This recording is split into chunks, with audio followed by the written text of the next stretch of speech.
On a été en vacances il n'y a pas longtemps. J'aimerais bien en reprendre un peu. Là, je pense qu'il y en a beaucoup qui seraient d'accord avec moi, de dire « Ah, c'est bien les vacances ».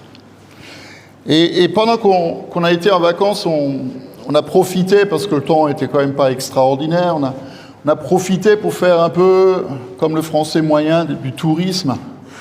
Et donc on a visité pas mal d'églises et de monastères.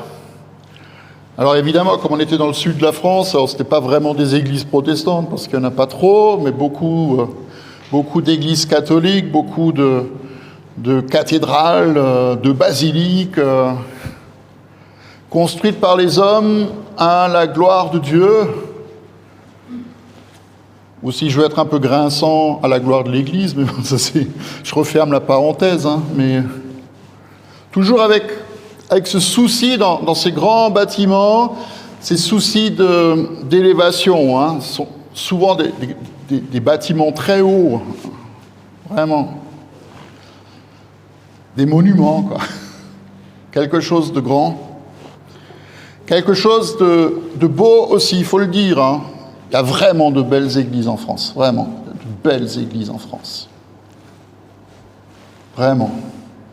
Et je me dis, quand tu vois l'énergie et le temps consacré, les sacrifices qui ont été faits pour construire il y a des trucs extraordinaires. Juste pour rappeler l'histoire de Dieu avec les hommes. Et dans une de ces cathédrales, on est tombé sur quelque chose qu'on n'a pas vu ailleurs, à savoir une chapelle, petite chapelle. Vous savez, dans les églises catholiques, il y a souvent la nef centrale, et puis sur les côtés, il y a des petites chapelles. Une chapelle consacrée aux martyrs.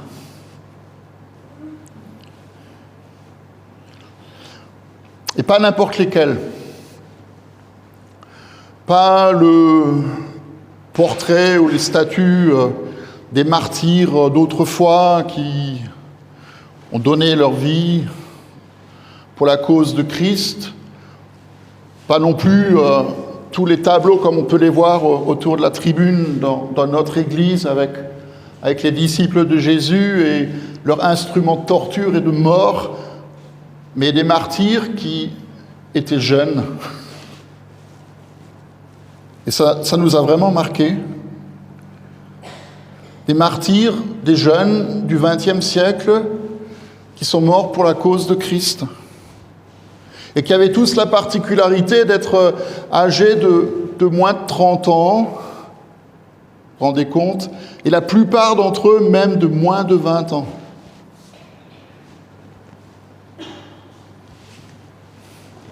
Des jeunes hommes et des jeunes filles qui ont donné leur vie pour l'Évangile. Et ça nous a marqué parce qu'à côté de chaque photo, parce qu'il y avait des photos de leur visage, il y avait leur histoire résumée, une histoire qui était à la fois belle et puis tragique, évidemment. Je repense à ce jeune séminariste qui est mort dans un des camps de concentration pendant la Deuxième Guerre mondiale, qui a renoncé à manger son pain pour le donner à son frère pour qu'il puisse survivre. Et lui, il est mort, et son frère, il a survécu. Et tout ça pour la cause de Christ. Il y a un vieux chant, je ne pense pas qu'on le connaisse, mais qui dit « Ils n'ont pas aimé leur vie au point d'abandonner leur foi ». C'est juste la réalité, ils n'ont pas aimé leur vie plus que d'abandonner leur foi. Et alors on peut faire beaucoup de blabla autour de ce qu'on pense, de ce qu'on croit ou de ce qu'on ne croit pas, de se poser la question si les commandements de Dieu, comme on les trouve dans l'Ancien Testament, ils sont encore valables ou pas, parce que c'est le thème du dimanche, évidemment. Mais il arrive toujours un moment où il faut que nous positionnions par rapport à la parole de Dieu, par rapport à l'Évangile. Qu'on soit pour ou contre, mais il n'y a pas de juste milieu. Et il n'y aura jamais un juste milieu. Il n'y a pas une zone grise où on peut avoir un pied dedans et puis l'autre pied ailleurs. D'ailleurs, Jésus lui-même, il l'a dit, celui qui n'est pas pour moi, il est contre moi. Alors, c'est vrai, on pourrait contrebalancer, parce qu'il a aussi dit à un autre moment, celui qui n'est pas contre moi, il est pour moi, mais ce n'est pas le même contexte.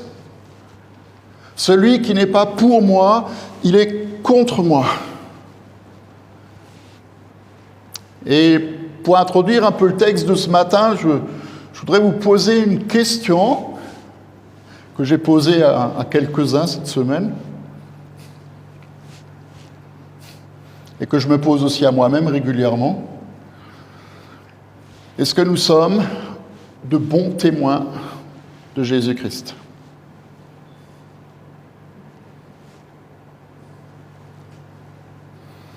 Je ne suis pas plus personnel, c'est est-ce que tu es un bon témoin de Jésus-Christ ?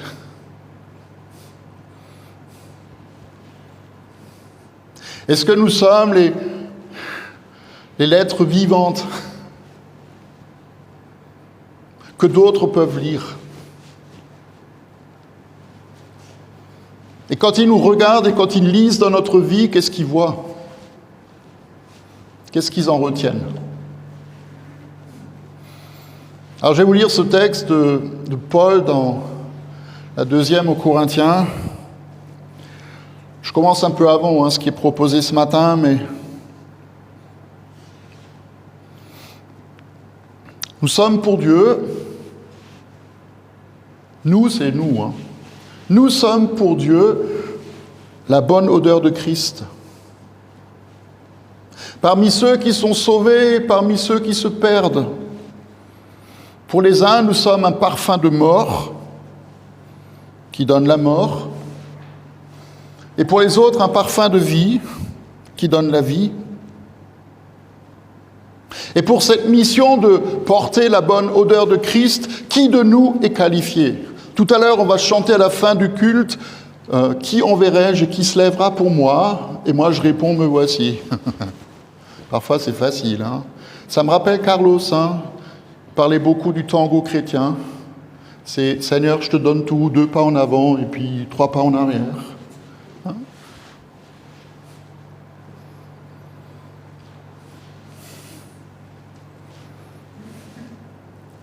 Est-ce qu'il faut qu'on se recommande soi-même ? Moi, je vous dis que vous êtes une lettre de Christ, écrit non avec de l'encre, mais avec l'Esprit du Dieu vivant, non pas écrit sur des tables de pierre, mais sur des tables de chair, écrit sur les cœurs. Et ça, c'est l'assurance que nous avons par Christ auprès de Dieu. Je ne dis pas que nous soyons capables par nous-mêmes de faire quelque chose comme si ça venait de nous, mais notre capacité, au contraire, elle vient de Dieu, qui nous a aussi rendus capables d'être serviteurs d'une nouvelle alliance, non de la lettre, mais de l'esprit. Parce que la lettre, elle tue, mais l'esprit fait vivre. Alors je sais que tout le monde sait qu'il existe du vrai et du faux.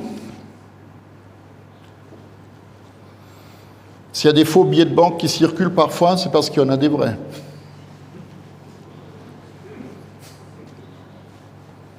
Sinon c'est idiot d'en faire. Si les contrefaçons d'articles de luxe se multiplient de plus en plus, c'est parce que tout le monde n'a pas forcément les moyens de se promener avec un sac à 5 000 €. Mais par contre, on aime bien en porter. Donc on achète des faux.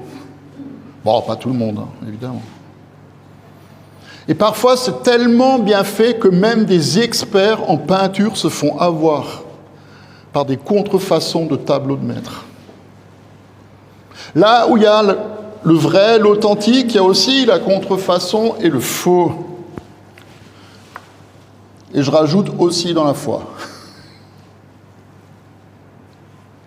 Parce qu'à la limite, et vous serez d'accord avec moi, on peut juger quelqu'un de façon extérieure, par sa pratique, et on va dire, c'est un bon chrétien. Il va tous les dimanches à l'église. Ça, c'est un bon chrétien.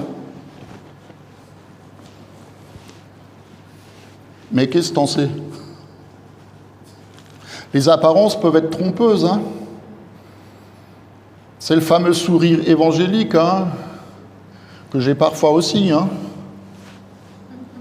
Tout est beau, tout le monde il est gentil. Quand je rentre à la maison, ma femme me dit « Bon, tu peux arrêter de sourire, hein, tu es à la maison. »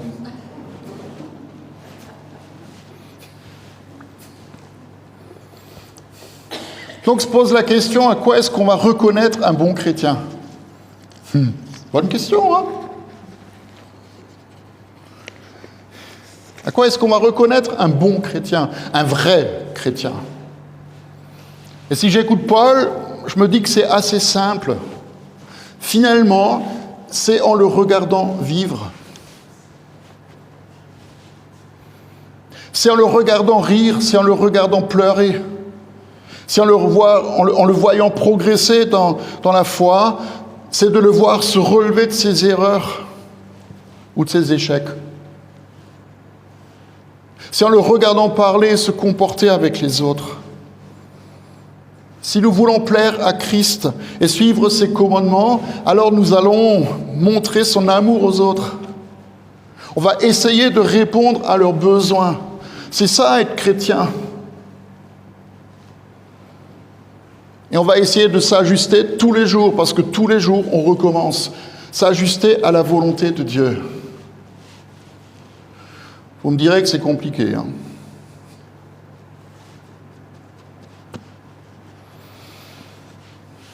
Vous me direz que c'est compliqué parce qu'on va tous, ou on a déjà tous échoué à un moment ou à un autre. Et il y aura toujours un moment dans la vie où on va avoir, où je vais avoir, une mauvaise parole, une attitude déplaisante, où on sera un contre-témoignage.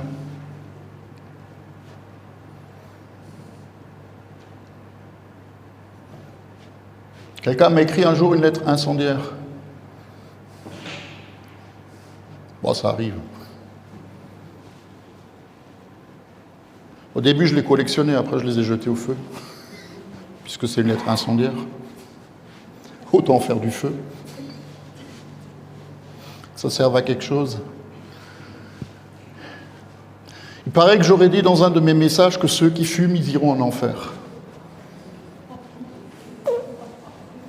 Alors, je n'ai pas le souvenir d'avoir dit ça. Par contre, une chose est sûre, c'est que ceux qui fument, ils risquent d'y aller plus vite au ciel. Ça, c'est ce qu'il dit maintenant, hein. Parfois, les gens, ils retiennent des choses, ils entendent des choses que tu n'as même pas dites, mais ils entendent des trucs. Et alors, ils ferment la porte de leur cœur à l'Évangile.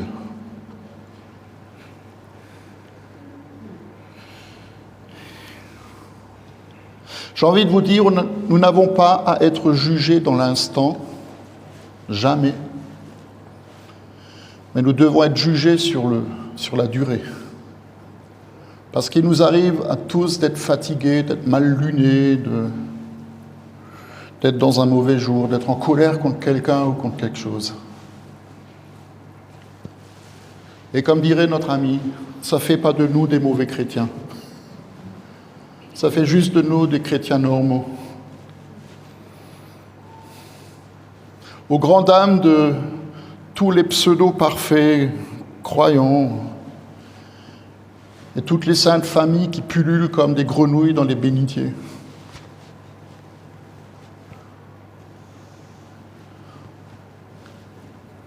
Ce n'est pas une excuse, hein.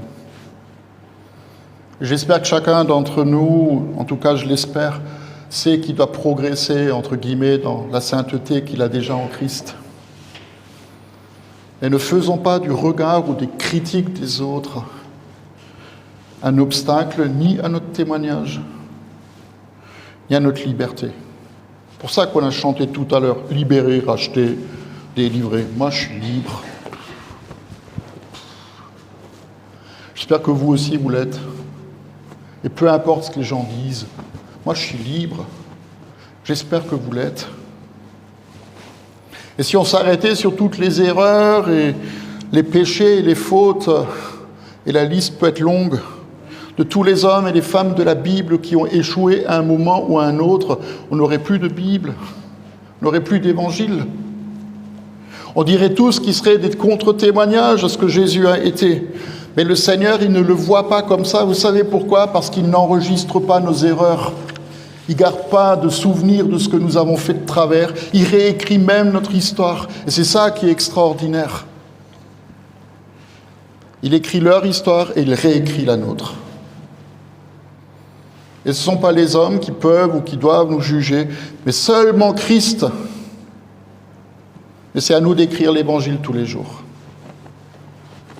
Vous savez qu'au début de l'Église, à côté des 4 évangiles qu'on trouve dans notre Bible, il y a eu plein d'évangiles qui ont été écrits, qu'on n'a pas gardés. Mais l'évangile de Pierre, l'évangile de Judas, l'évangile de Thomas, enfin, plein d'évangiles qui ont circulé.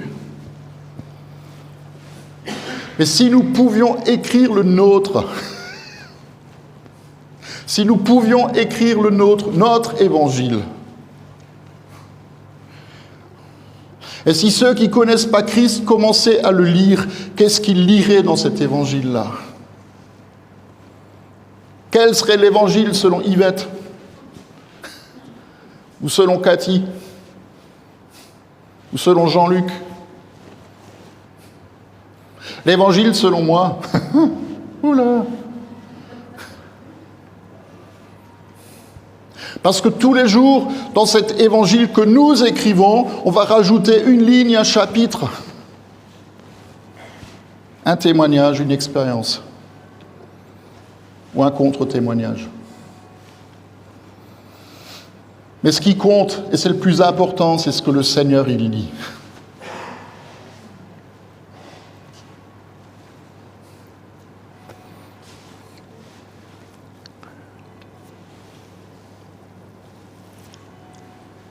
Je vais juste terminer, parce qu'il est déjà 11 heures.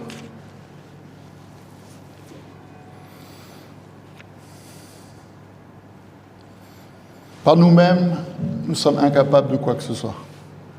Ça va pour vous ? Moi, ça me soulage. Par moi-même, je ne suis pas capable. Mais par lui, je sais que je peux tout.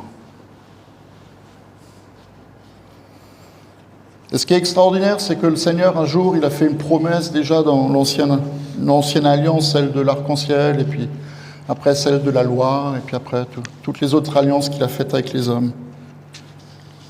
Il a dit, le temps va venir où je mettrai ma loi à l'intérieur d'eux. Je l'écrirai dans leur cœur. Je serai leur Dieu, ils seront mon peuple. Et aujourd'hui, moi, je suis content d'être non plus serviteur d'une ancienne alliance où il faut pas, tu dois pas. C'est fatigant, Toujours devoir. Toujours devoir ou pas faire. Les serviteurs d'une nouvelle alliance par le Saint-Esprit.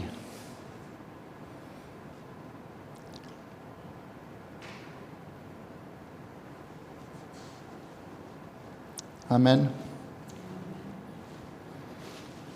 C'est quoi l'évangile que nous écrivons ?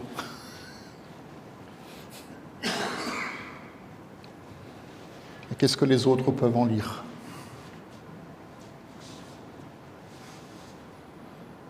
Allez, amen.